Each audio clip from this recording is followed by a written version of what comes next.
Hello everybody, my name is Matthias and welcome to my channel. We are back with another episode of the Diamond Society SMP, and in the last episode we did a bit of interior design focusing on finishing up our throne room, which looks majestic. I don't know, I like it. I think it fits the theme of this valley, which is going for a very majestic feel to it. But yeah, after we are done with this, we did work a bit more on our mansion. So our herb shop mansion, I don't know what to call it, herb mansion, but yeah, so this is sort of the progress. It's a little bit huge, it's a bit larger than I expected. It's mostly skeletal, so you can see that it's shaping up. You can see that the layers of the usual Chinese style roof, where as we're going up to the roof you'll swerve out a little bit. I do not know my English today, but it'll swerve out a little bit, and that's you can kind of see that the roof is slowly taking shape.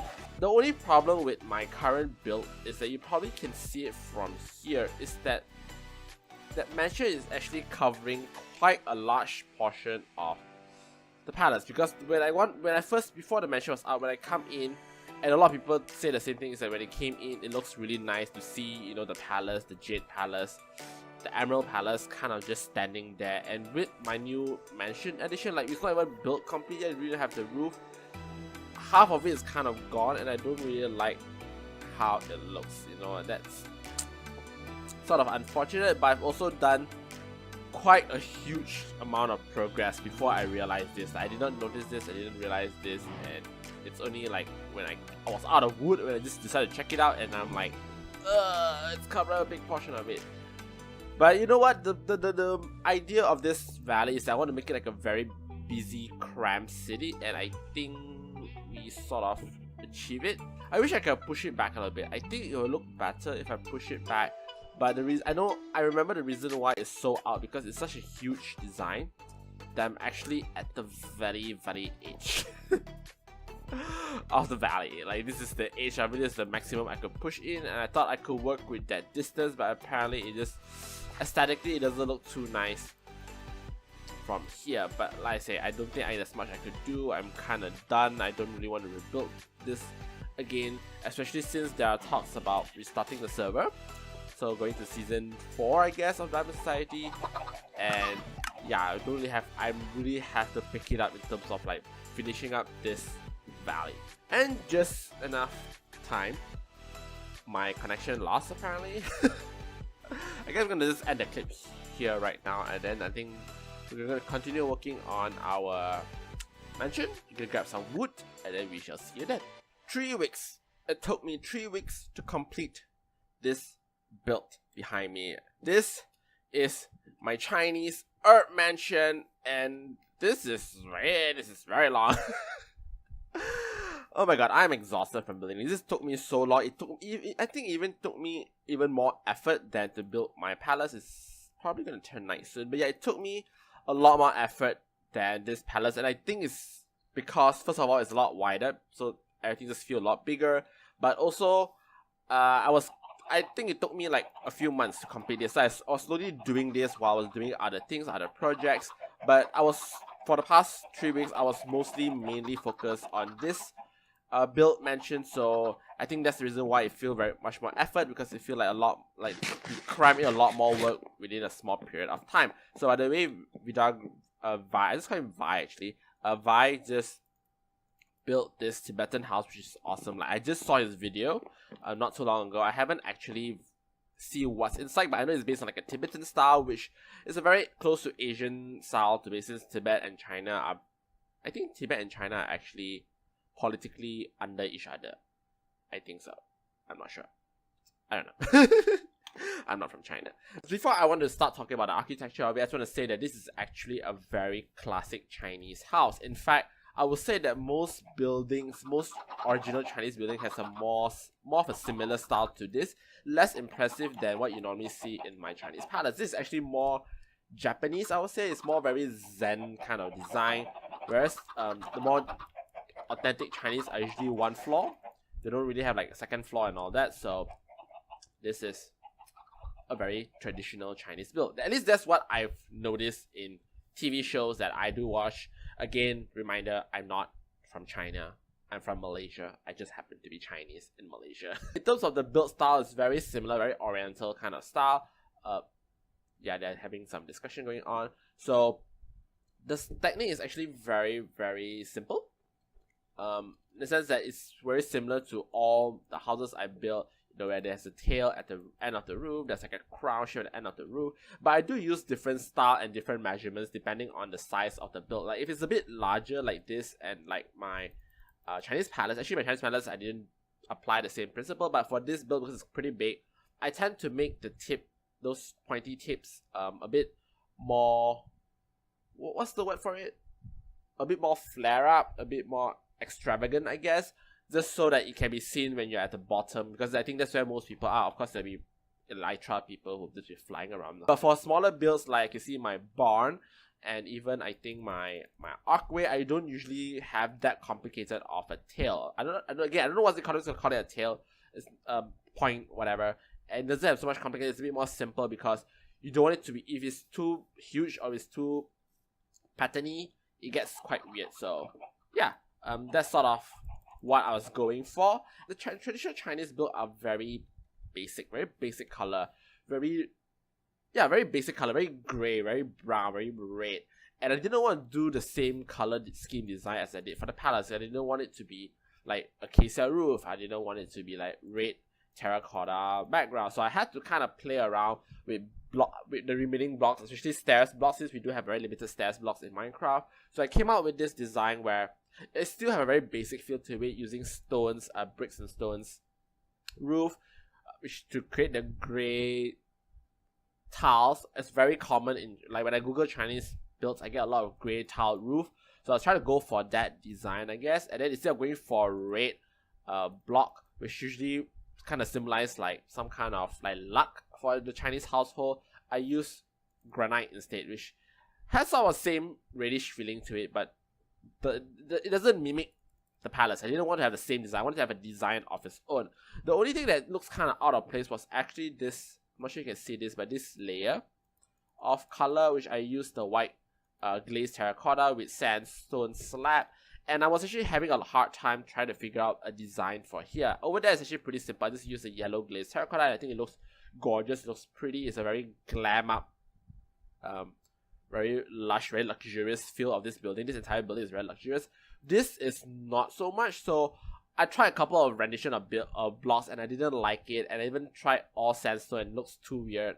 And then if I use like blocks which have similar same tone color with the rest of the build, it gets too blended, and this building is already quite bland in terms of color that I didn't want it to make it even more bland. So I kind of settled with this. It still looks kind of weird, but I kind of like it, at least from the side. So on the side, it looks slightly better. It gives a bit of a color to it.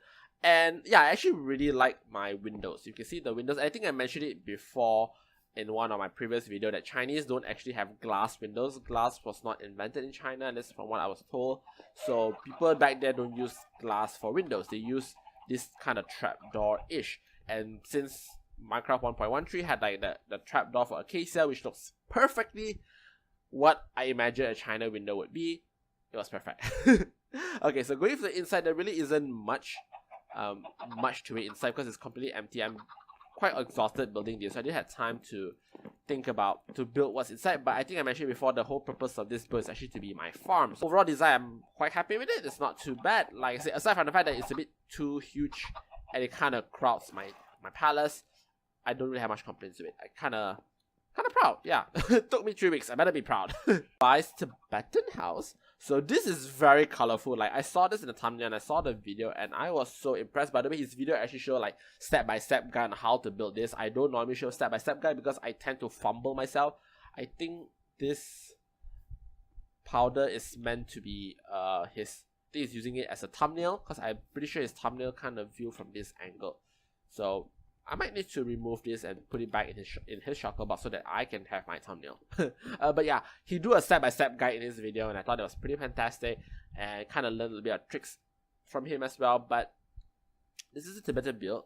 I'm so happy that he actually used the banner. I feel like it really sets the theme for this district. Overall, I actually find it very colorful. I think it really blends well with the theme of this valley, which is very colorful, very vibrant, and that's what I was going for.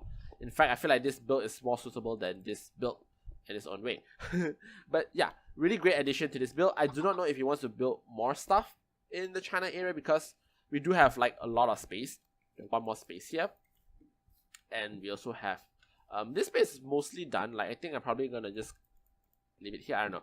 We might have to start working on this area, because I have no idea what am I doing with this area. I'm completely lost with this area. So we're kind of done here in the China Valley, and I don't really have much builds for the rest of the episodes or things I want to do for the rest of this episode, because I've just been so focused on this build, and I haven't even done the interior. It's something I want to focus next, do on my farm, so I can start farming for stuff. Finally, I don't know how many months are we in this server already, but we're gonna actually head to the World Trade area, because while I was building this, while I was conceptualizing the design for the Earth Mansion, I actually came out with a pretty cute design for the server. And it's gonna be built in the World Tree. It's a pretty small build, so it shouldn't take too much of my time. I just need some materials, some sandstone, some stones, which I have all the materials for that. And then we'll see you at the World Tree. The thing that I actually want to do is actually an ATM machine. Well, not a machine, not a redstone machine, but pretty much a place where people can access the ender chest quite often, because I don't know how often people actually carry the ender chest wherever they go. I personally carry an ender chest wherever I go, because I do keep all my diamonds there. So when I make a purchase, which is where the most of the shops are at, if you want to make a purchase, it's quite convenient to have an ender chest. But as a shopkeeper of that, sometimes I do feel obligated to have an ender chest there, just so that people can be able to purchase my stuff, my vines, conveniently without having to go back and forth to get their diamonds. By the way, just check where do I get any sales, because sometimes this shop surprises me. Yep. I need to stock up. Oh, people don't normally buy this, but okay. Pretty cool. So yeah, this is where normally I'll stock my diamonds. So let's just put everything here. Hungry Squid left the game, that's fine. So yeah, what I want to do is actually want to put like a couple of spots where people can have access to ender chests, and so that not all the shops doesn't feel obligated to put an ender chest. You know, any person who want to buy, they can quickly find an ender chest maybe at each corner of the World Tree area. So that's sort of the build that I want to do, but instead of just lumping ender chest like in the middle of nowhere, I do still want to keep to the theme of ancient civilization. So I'm gonna find a spot to put. I don't know why there's a bed in the middle of nowhere. Okay, I don't know where do I want to do it. I think this would actually be a perfect spot, just facing my building, you know, an incentive for people to buy my stuff, I guess. So we need a couple of space, so I don't want to mess up with the carpet, because I don't want to have additional carpet with me. So I'm gonna put it over here for some lighting. It's gonna just be like this, like this, like this, this, to surround them. And then we're gonna put one ender chest on top of here. So this will be our first ender chest. Over here, we're going to use sandstone over here to cover this place up. I like the smooth sandstone. Actually, I really like the design, but not a big fan of the little pattern on sandstone stash, which is why I don't use this block quite often. We're gonna do it over here, and then just gonna do one over here, and then we're gonna finish up with the slab. So take it over here. Yeah. So this is the first of the 4 ancient ATM machines. So they can come here. You know, they want to buy some vines, come over here, open it up, get our diamonds or whatever, and then go all the way up there and purchase, or even to Hungry Squid's. I think that's Hungry Squid's wishing thing. I think we do a 3 more on each side of the World Tree, so that all the other shops are covered. And then yeah, that would probably be it for the episode, I guess, because again, I've been focusing so much on that mansion of mine that I really don't have time to do anything else. So yeah, I'm just kind of exhausted, kind of need a break. It's kind of a big build, even though it's more of a big, I would say, horizontally than vertically, but it's still pretty big. So yeah, I'm gonna end it here right now. I'm gonna put one more maybe over here since this place is not occupied. So yeah, I guess that's it for now. Hope you guys enjoy this episode. If you do, please subscribe or like, and we shall see you next time. Goodbye.